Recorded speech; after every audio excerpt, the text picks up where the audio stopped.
সুপ্রিয় অডিয়েন্স,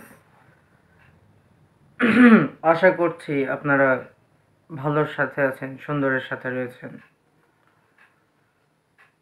আসলে জীবনটা পদ্ম পাতার পানি নয়, হৃদয় কাদা মাটি নয়, আঘাত দিলেই ভেঙে যাবে।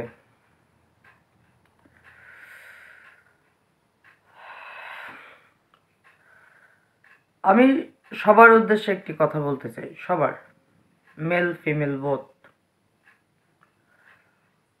যদি কোনো উচ্চ শিক্ষিতা না, আসলে ভালো লাগে না, উচ্চ শিক্ষিত, এখানে জেন্ডার ডিসক্রিমিনেশনটা না করি, মেয়ে বা ছেলে ধরে দেন একটু উল্টাপাল্টা করে, তাকে জিজ্ঞেস করা হয় যে আপনি অনেক টাকার মালিক, রড সিমেন্টের ব্যবসা করে, বালি সিমেন্টের ব্যবসা করে, এরকম একটা ছেলের সাথে লাঞ্চ করতে যাবেন 5 স্টার হোটেলে।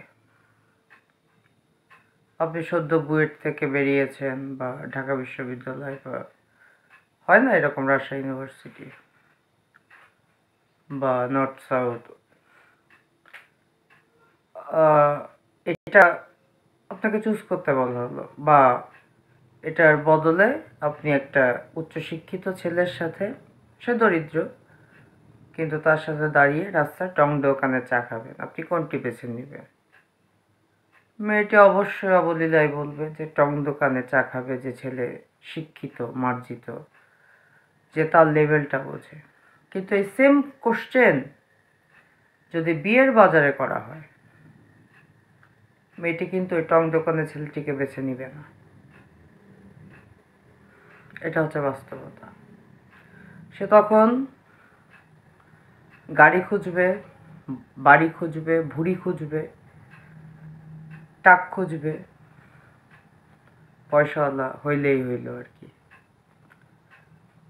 তো আমরা আসলে যেটা মুখে বলি সেটা বিশ্বাস করি না, আর যেটা বিশ্বাস করি সেটা মুখে বলি না। জন্মসূত্রে আমরা হিপোক্রেট এবং মিথ্যাবাদী, মনস্তাত্ত্বিক এবং আক্ষরিক এবং ভাবানুবাদিক দুই অর্থেই। যে নাটক করে রুনা খান, ওনার অনেক বয়স হয়ে গিয়েছে। আমার ভালো লাগতো যে সিসিমপুরের সুমনা হতো যখন, খুব ছোটবেলায়, আমাদের ছোটবেলা, তার ছোটবেলা না। তো এখন সে খুব ওপেনলি চলাফেরা করে। তার কি ইমানের অবনতি হয়েছে না কি বুঝে সেটা করে আমি জানি না, কিন্তু সে কথা বলে খুব সুন্দর, স্ট্রেট ফরওয়ার্ড, এবং তার নাটকের অভিনয় দক্ষতাও চমৎকার। যে বললাম, তার মনে যে কি চলে এটা আমি জানি না, আমার জানার কথাও না রুনা খানের মনের কথা। তো বিষয়টা হচ্ছে যে সে বলছে যে যারা এত মুসলিম মুসলিম মুসলিম করেন, সৌদি যান না কেন ভাই সবাই? আমেরিকার একটা লটারি, আমেরিকার একটা ভিসা, ইউরোপের একটা ভিসা পাওয়ার জন্য এত এত আইএলটিএস পরীক্ষার্থী। আমি নিজে ইনস্ট্রাক্টর ছিলাম, আইএলটিএস এর ব্রিটিশ কাউন্সিলের হয়ে কাজ করেছি অনেক দিন। আমি তো দেখেছি, মানে সেখানে গার্ডিয়ান, পোলাপানদের দৌড়াদৌড়ি, টাকা পয়সা খরচ। একটু ইউরোপের মাটিতে যদি বাংলা ভাষায় বলে পোঙাটা ছোঁয়ানো যায় আর কি, বা আমেরিকায়। তো সমস্যা তো সব এইখানে। সেখানে গেলে ওই যে শরৎচন্দ্র বলেছিল যে কালো পানি পার হলে জাত যাবে, আর লালন বলেছিল জাত গেল বলে একই আজব কারখানা। লালনের তত্ত্বকে ধারণ করি না আমরা, লালন গাঞ্জা খাই তো এটাকে ধারণ করি। নবীজির জীবনযাপন আমরা ধারণ করি না, আমরা নবীজি 4টা বিয়ে করছিল এটা ধারণ করি। সমস্যা তো এইখানে। Problem is everywhere. আমার আইডিতে এসে সন্ধ্যাবেলায় দেখলাম কে যেন কমেন্ট করছে আমার রিলে, গান দেওয়া, তাই বলছে যে গান নাচ ইসলামে নিষিদ্ধ। আমি তো ভাবছিলাম ওটাকে স্ক্রিনশট দিয়ে পোস্ট করে দিব, যে আমার অন্য অন্য যারা ভাই ব্রাদার আছে তারা একটু দেখুক বিষয়টা আর কি, এত বুজুর্গ মানুষের। তো আমি জাস্ট একটা কমেন্ট করে ছেড়ে দিলাম যে অন্যের আইডিটা ঢুইকা মানে গান বাজনা দেখা সেখানে কমেন্ট করা খুব হালাল কিছু না, এটা হাইড করে দিলাম। কিন্তু এরপর থেকে অ্যাকশনটা এরকম হবে না, এরপর থেকে অ্যাকশনটা হবে খুব ডিরেক্ট। কারণ কি, ওই যে সব ছোটোবেলা থেকে শুনছি না যে অমুকে ধরলে এত ঘা, শিক্ষককে ধরলে এত ঘা, পুলিশে ধরলে এত ঘা। ঠিক আছে, তো কারে কোথায় কি বলতে হবে, কারে কার সাথে কি আচরণ করতে হবে, এটা যেহেতু আমাদের পরিবার আমাদের শেখায় নাই, আমাদের বিদ্যালয় আমাদেরকে শেখাতে পারে নাই, আমাদের সমাজ আমাদেরকে শেখাইতে পারে নাই, অতএব আমাদের যার সাথে ঘটবে সেই তাকে শিখাই দিই। আমার মনে হয় এটা মব বলেন আর আমাদের জব বলেন, আমাদের তো জবই বলে, মানে আমাদের ভাষায় এটা আমাদের জব, আর পাবলিকের ভাষায় এটা হচ্ছে মব। তো এটা শিখাই দেওয়া হবে আর কি সুন্দরভাবে। লাস্টে তুই কেডা, আমি তোরে চিনি না, তুই তোর কমেন্টটা আমি আজকে হাইড করছি, এটা আমার কাজ হাইড করা না, হাইড হয়ে গেছে আর কি।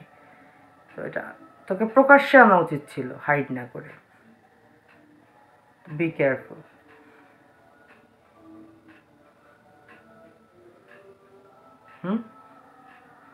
কালকে কি একটা গান শুনতেছিল যে আমি তোমার বধূ তুমি আমার স্বামী, খোদার পরে তোমায় আমি বড় বলে জানি। 1971 সালে 70 সালের সিনেমা বাংলাদেশে। এটা যদি হয় 70 সালের শিক্ষা, খোদার পরে যদি কাউকে বড় বলে জানতে হয় সে হচ্ছে মা। বাংলাদেশের ঝন্টু অনেক ঘন্টু করে রেখে গেছে সিনেমা জগতে সাবানারে দিয়ে, যে স্বামীর পায়ের নিচে বেহেস্ত, একমাত্র মায়ের পায়ের নিচে বেহেস্ত, according to Islam, according to Quran. হ্যাঁ, স্বামীর পায়ের নিচে কোথাও বেহেস্ত লেখা নাই, বেহেস্ত দুজক কিচ্ছুই নাই। স্বামী just a material noun, abstract নাউনও না। মা মা মা 3বার নবীজি বলেছেন। সে সময় ইন্ডিয়ার উত্তম সুচিত্রা করছে কি সিনেমা, হলিউডে হয়েছে কি সিনেমা, আর আমাদের দেশে হয়েছে কি সিনেমা। স্বামী মদ খেয়ে এসে চিত হয়ে পড়ছে, বউতে জুতা খুলে দিছে। হইতে পারে না এরকম। তো সাকিব খান তো আজকে 4টে বিয়ে করবেই, কেন তাকে নিয়ে কন্ট্রোভার্সি? তার সামর্থ্য আছে, তার 4টে বউকে সঙ্গ দেওয়ার মতো হয়তো ফিজিক্যাল ক্যাপাসিটিও আছে, তাহলে সে কেন করবে না? কেন তাকে নিয়ে সমালোচনা করা হয়? আপনারা যদি সেই ধর্মটাকেই মানেন, আপনি আপনার মন গড়া যেটা আপনার আপনার ফেভারে যাচ্ছে সেটাকে আপনি আপনার দিকে টেনে নিয়ে যে ধর্ম বানাচ্ছেন না। মুফতি মামুনের কাহিনী দেখলাম, 9টা বিয়ে করছে এবং কতগুলো মাদ্রাসা রেখে কি কাম করতেছে। এই ধরনের ধর্মীয় দৃষ্টিভঙ্গি নিয়ে কখনো কথা বলতে চাইনি। জনগণই কথা বলুক, এটা চাই। এরপর থেকে সব কিছু জনগণের হাতে তুলে দেওয়া হবে। জনগণ যদি কথা না বলে, দেন উই উইল সি। কারণ আগামীর বাংলাদেশ আমাদের রক্ত ঝরানো বাংলাদেশ। আপনাদের চিন্তারও বাইরে। আপনারা হয়তো শারীরিক পরিশ্রম করেন, একজন রিক্সাওয়ালা ভ্যানওয়ালা, সম্মান রেখেই বলছি, কিন্তু আমরা যে পরিমাণ পড়াশুনো করেছি, আমরা যে পরিমাণ জানতে হয়েছে আমাদেরকে, আমরা যে পরিমাণ টাফ জীবনযাপন করেছি, সেটি আপনি স্বপ্নেও। এজন্য আপনি রিক্সা চালান আর আমি বসে বসে বয়ান দিই, সম্মান রেখেই বলছি। অতএব বি কেয়ারফুল।